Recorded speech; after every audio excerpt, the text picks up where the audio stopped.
Psalm 74. O God, why have you cast us off forever? Why does your anger smoke against the sheep of your pasture?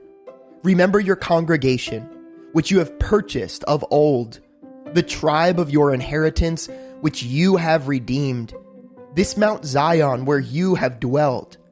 Lift up your feet to the perpetual desolations. The enemy has damaged everything in the sanctuary. Your enemies roar in the midst of your meeting place. They set up their banners for signs. They seem like men who lift up axes among the thick trees. And now they break down its carved work all at once with axes and hammers. They have set fire to your sanctuary. They have defiled the dwelling place of your name to the ground. They said in their hearts, let us destroy them altogether. They have burned up all the meeting places of God in the land. We do not see our signs. There is no longer any prophet, nor is there any among us who knows how long, O God, how long will the adversary reproach? Will the enemy blaspheme your name forever? Why do you withdraw your hand, even your right hand? Take it out of your bosom and destroy them. For God is my king from of old, working salvation in the midst of the earth. You divided the sea by your strength. You have broke the heads of the sea serpents in the waters, and gave them as food to the people inhabiting the wilderness. You broke open the fountain and the flood. You dried up mighty rivers. The day is yours. The night also is yours. You have prepared the light and the sun. You have set all the borders of the earth. You have made summer and winter. Remember this, that the enemy has reproached, O Lord, and that a foolish people has blasphemed your name. Oh, do not deliver the life of your turtle dove to the wild beast. Do not forget the life of your poor forever. Have respect to the covenant, for the dark places of the earth are full of the haunts of cruelty. Oh, do not let the oppressed return ashamed. Let the poor and needy praise your name. Arise, O God, plead your own cause. Remember how the foolish man reproaches you daily. Do not forget the voice of your enemies. The tumult of those who rise up against you increases continually.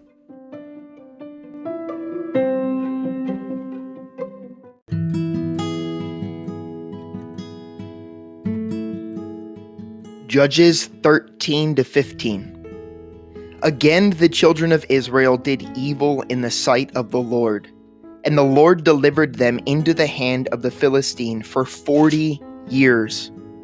Now there was a certain man from Zorah, of the family of the Danites, whose name was Manoah, and his wife was barren and had no children. And the angel of the Lord appeared to the woman and said to her, Indeed now you are barren and have borne no children, but you shall conceive and bear a son. Now therefore please be careful not to drink wine or similar drink, and not to eat anything unclean. For behold, you shall conceive and bear a son, and no razor shall come upon his head, for the child shall be a Nazarite to God from the womb, and he shall begin to deliver Israel out of the hand of the Philistines. So the woman came and told her husband, saying, A man of God came to me, and his countenance was like the countenance of the angel of God, very awesome. But I did not ask him where he was from, and he did not tell me his name. And he said to me, Behold, you shall conceive and bear a son. Now drink no wine or similar drink, nor eat anything unclean, for the child shall be a Nazarite to God from the womb to the day of his death. Then Manoah prayed to the Lord and said, O my Lord, please let the man of God whom you sent come to us again and teach us what we shall do for the child who will be born. And God listened to the voice of Manoah, and the angel of God came to the woman again as she was sitting in the field. But Manoah, her husband, was not with her. Then the woman ran in haste and told her husband and said to him, Look, the man who came to me the other day has just now appeared to me." So Manoah arose and followed his wife. When he came to the man, he said to him, "Are you the man who spoke to this woman?" And he said, "I am." Manoah said, "Now let your words come to pass. What will be the boy's rule of life and his work?" So the angel of the Lord said to Manoah, "Of all that I said to the woman, let her be careful. She may not eat anything that comes from the vine, nor may she drink wine or similar drink, nor eat anything unclean. All that I have commanded her, let her observe." Then Manoah said to the angel of the Lord, "Please let us detain you, and we will prepare a young goat for you." And the angel of the Lord said to Manoah, "Though you detain me, I will not eat your food. But if you offer a burnt offering, you must offer it to the Lord." For Manoah did not know that he was the angel of the Lord. Then Manoah said to the angel of the Lord, "What is your name, that when the words come to pass, we may honor you?" And the angel of the Lord said to him, "Why do you ask my name, seeing it is wonderful?"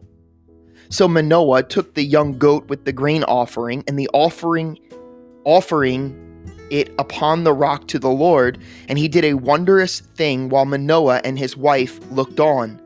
It happened as the flame went up toward heaven from the altar. The angel of the Lord ascended in the flame of the altar. When Manoah and his wife saw this, they fell on their faces to the ground. When the angel of the Lord appeared no more to Manoah and his wife, then Manoah knew that he was the angel of the Lord. And Manoah said to his wife, "We shall surely die, because we have seen God." But his wife said to him, "If the Lord had desired to kill us, he would not have accepted a burnt offering and a grain offering from our hands. Nor would he have shown us all these things, nor would he have told us such things as these at this time." So the woman bore a son and called his name Samson. And the child grew, and the Lord blessed him. And the Spirit of the Lord began to move upon him at Mahaneh Dan, between Zorah and Eshtaol.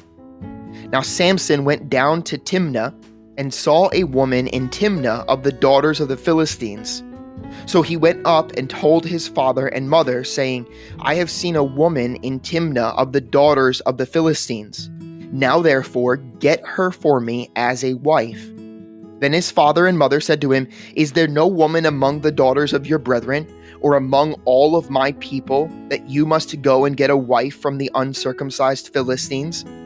And Samson said to his father, "Get her for me, for she pleases me well." But his father and mother did not know that it was of the Lord, that he was seeking an occasion to move against the Philistines. For at that time the Philistines had dominion over Israel. And so Samson went down to Timnah with his father and mother, and came to the vineyards of Timnah. Now to his surprise, a young lion came roaring against him. And the Spirit of the Lord came mightily upon him, and he tore the lion apart as one would have torn apart a young goat, though he had nothing in his hand. But he did not tell his father or his mother what he had done. Then he went down and talked with the woman, and she pleased Samson well. After some time, when he returned to get her, he turned aside to see the carcass of the lion. And behold, a swarm of bees and honey were in the carcass of the lion. He took some of it in his hand and went along eating. When he came to his father and mother, he gave some to them, and they also ate. But he did not tell them that he had taken the honey out of the carcass of the lion. So his father went down to the woman, and Samson gave a feast there, for young men used to do so. And it happened when they saw him that they brought 30 companions to be with him. Then Samson said to them, "Let me pose a riddle to you. If you can correctly solve and explain it to me within the 7 days of the feast, then I will give you 30 linen garments and 30 changes of clothing. But if you cannot explain it to me, then you shall give me 30 linen garments and 30 changes of clothing." And they said to him, "Pose your riddle, that we may hear it." So he said to them, Out of the eater came something to eat, and out of the strong came something sweet. Now for 3 days they could not explain the riddle. But it came to pass on the 7th day that they said to Samson's wife, "Entice your husband, that we may explain the riddle to us, or else we will burn you and your father's house with fire. Have you invited us in order to take what is ours? Is that not so?" Then Samson's wife wept on him and said, "You only hate me. You do not love me. You have posed a riddle to the sons of my people, but you have not explained it to me." And he said to her, "Look, I have not explained it to my father or my mother, so should I explain it to you?" Now she had wept on him the 7 days while their feast lasted. And it happened on the 7th day that he told her, because she pressed him so much. Then she explained the riddle to the sons of her people. So the men of the city said to him on the 7th day before the sun went down, "What is sweeter than honey? And what is stronger than a lion?" And he said to them, "If you had not plowed with my heifer, you would not have solved my riddle."